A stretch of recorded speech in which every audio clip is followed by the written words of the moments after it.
In the interview on Fox News last night, host Bret Baier pressed Donald Trump about that long list of staffers who no longer support him and several more who Trump himself has attacked and called names.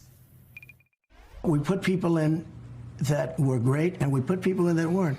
I now know Washington probably better than anybody. I know the good ones and the bad ones, and we will have really great, strong people. I already know who they are, but we will have really great, strong people. Okay. In 2016, you said that. I'm going to surround myself with only the best and most serious people.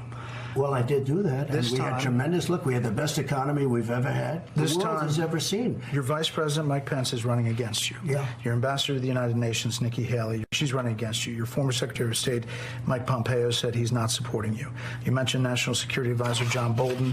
He's not supporting you either. You mentioned Attorney General Bill Barr, says you shouldn't be president again, calls you the consummate narcissist and troubled man. You recently called Barr a gutless pig.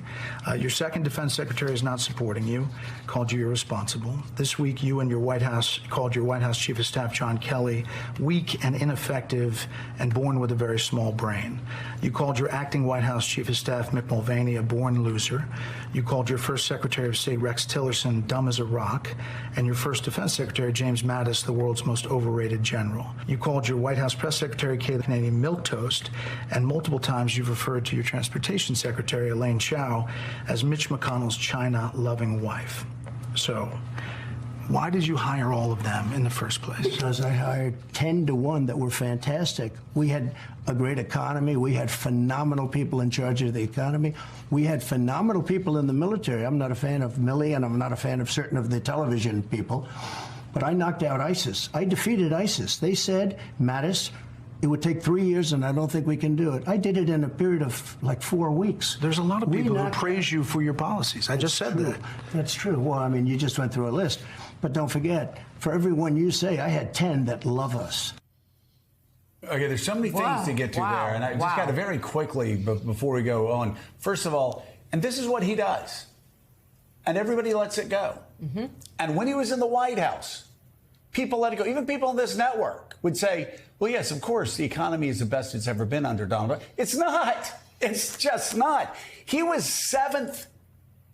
Before COVID, GDP growth under Donald Trump was way behind so many other presidents post-war. Even Jimmy Carter, pre-COVID, Jimmy Carter had higher GDP growth. The economy grew faster under Jimmy Carter than under Donald Trump.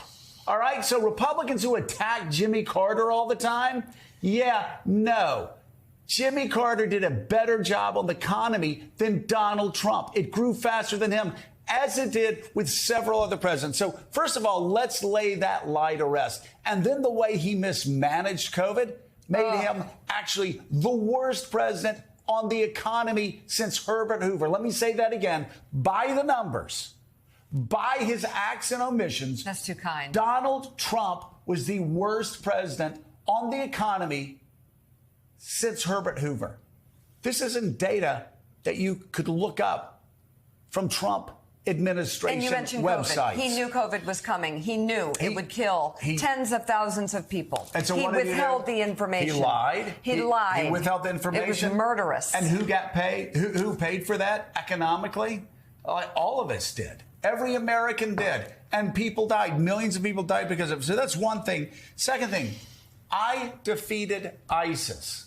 I've never heard a president, I've never heard a commander-in-chief say something so stupid in all my life. No, the men and women in uniform that Donald Trump and Trumpers regularly attack are men and women in uniform who went over there and risked their lives. They defeated ISIS under Barack Obama's leadership, under Donald Trump's leadership.